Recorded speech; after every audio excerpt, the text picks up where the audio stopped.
দা কোৱা নমস্কাৰ দিয়া নমস্কাৰ মোৰ নাম দীপঙ্কি আনিদি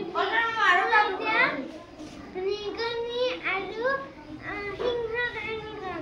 এখনৰ কথা আছিল এখন হাবিত এদিনটা সিংহ শুই আছিল শুই থাকোঁতে এটা নিগনিয়ে তাৰ পিঠিত উঠি খেলি থাকোঁতে সিংহই শাৰী পাই গ'লে শাৰী পাওঁতে সিংহই দেখিলে যে এটা নিগনি তাৰ পিঠিত খেলি আছে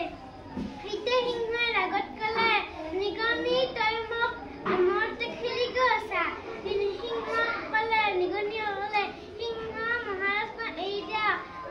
মোক নামাৰিব মই এইদিনা পুনৰাই কৰিম একদিন সি ক'লাক দে যা তই তোক এৰি দিছোঁ সিংহে কওঁতে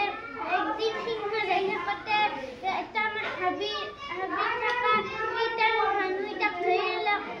ধৰি লওঁতে নিগনিটো আহি সেই নেটখন কাটি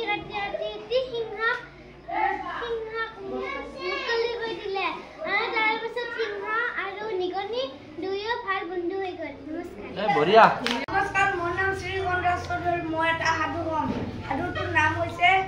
বুদ্ধিয়ক কাউৰী এসময়ৰ কথা এটা বুদ্ধিয়ক কাউৰী আছিল